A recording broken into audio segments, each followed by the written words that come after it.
Here we are at the end of the Lilybank Road.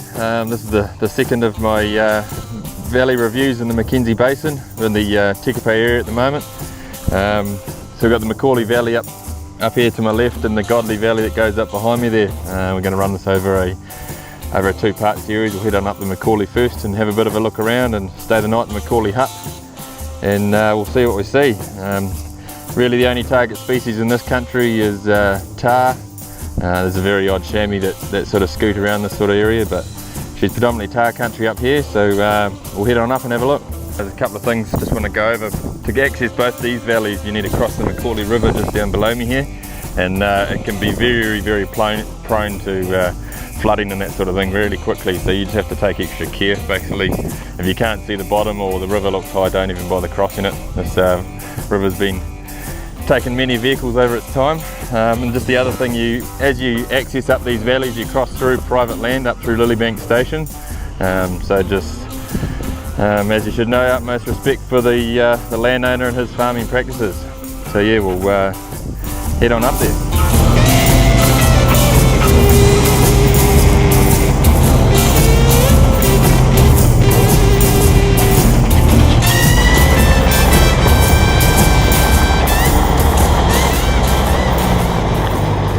So it's the middle of November, we're in the Macauley Valley.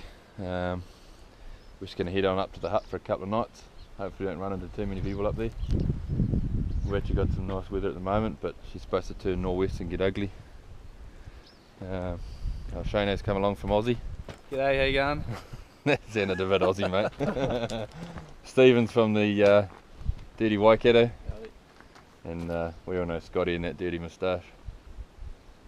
But yeah, now we're going to get up there for a couple of days, see what we can see. Hopefully get the Aussie and the bloody Waikato boy a Tahr each or something. Or at least get them to have a crack at a Tahr. And check out the Macauley Valley. On the way up the valley we stopped at a couple of locations here and glassed up into bluffs for some Tahr. A couple of times we did pick up some nannies, but the day was wearing on, they were quite high and it wasn't worth chasing them, so we just carried on up.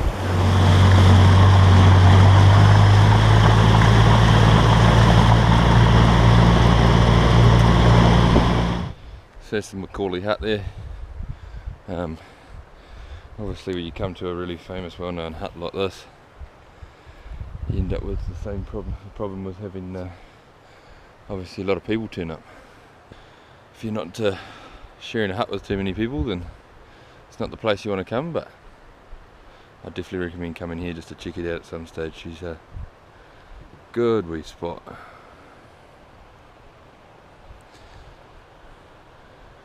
Yeah.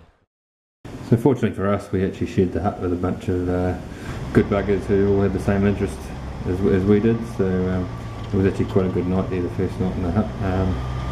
Next morning we got up bright and early and sort of left everyone to be in the local areas around the hut. We got back on the machines and headed back down the valley.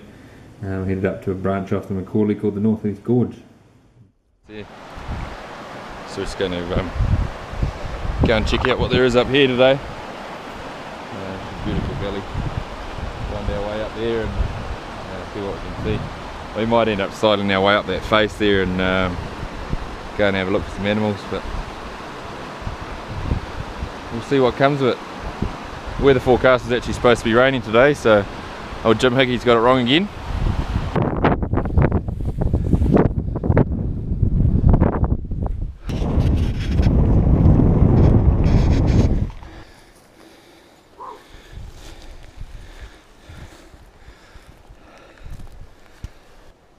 So we just sidled up a face into the Northeast Gorge there. We spotted some nannies sitting on a rock there, and just if we can get in on them, boys can have a bit of a dust up on the nannies. So we just actually had a view at the moment, which is making sure we're not going to get snapped up by something else watching us. So we're getting a bit closer and set the rifles and the camera gear up and have a nudge.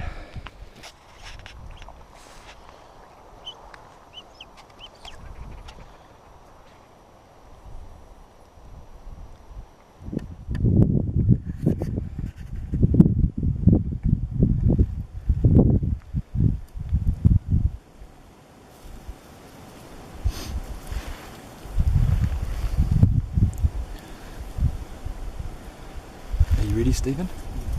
Are you sure?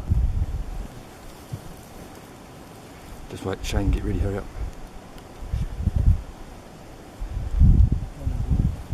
Yeah.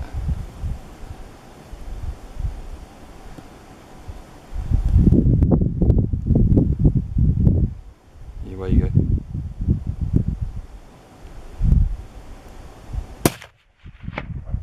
No, you hit below him. You hit below him.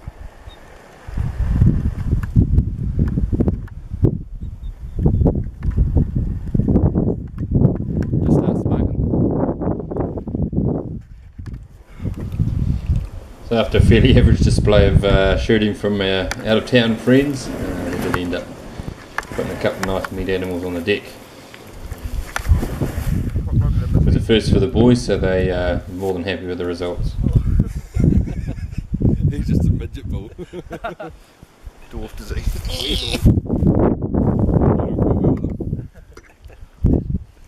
Right, how do you want to prop them up? Just, you pretty much are both in the frame, but sort of bring them together. So while we're recovering the meat animals and doing the butchering, one of the guys picked up a more mature looking animal up in the bluffs, keeping his eye on us. So once we'd finished what we were doing there, we went up and checked him out. Unfortunately, once again, the lads' shooting skills let them down. Just in front of him, go. No, maybe just a smidgen. That hit just in front of him. There he is, to the left. Oh, just behind him, Shane. Stephen's just heading around the top there of that bluff. Have a look, see if we can catch up with that bull. One he just shot at. Looked like a bloody good bull actually. We're just going to sail around the bottom of this bluff and see if we don't catch something down the bottom there.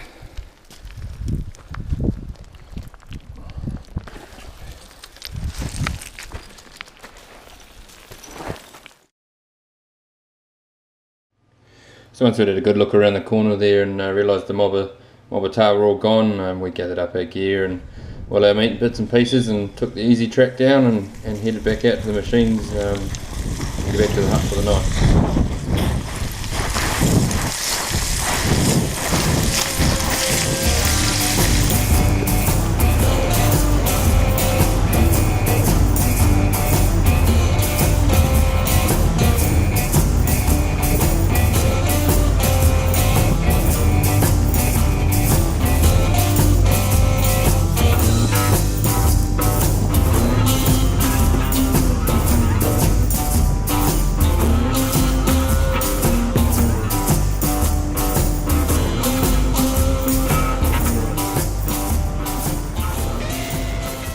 So just while there's no one around, I'll just give you a quick rundown of the hut. Amazing hut, built by the Mackenzie Alpine Trust, free for anyone to use. Donations please. She was opened by Helen Clark actually in the year 2000. Just a quick walk around the inside. Beautiful big wooden walls, a few trophy mounts, some nice history to read over, big wooden table, solar lights. That red stag was the first one shot up here, supposedly. Shepherd's shot it with 22s by the sounds of it. Terrible Hillary in the bath over there. Free gas, with the hut. All the utensils you want. Big camp oven fire. Pork roast in there, and then there's 14 bunks. Plenty of room to sleep, but quite often what happens here is there's so many people come here that you get pretty chocker. Part of the attraction of the Macauley huts, this beautiful roasting machine. We've just done a pork roast. Always just busy carving it up. Take it easy. It's cracking up quite nicely, is it? Oh, that sounds terrible.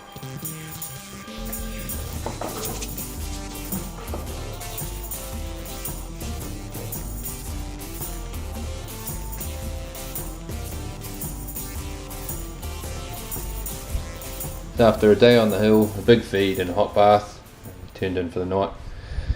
We didn't have much planned for the next day.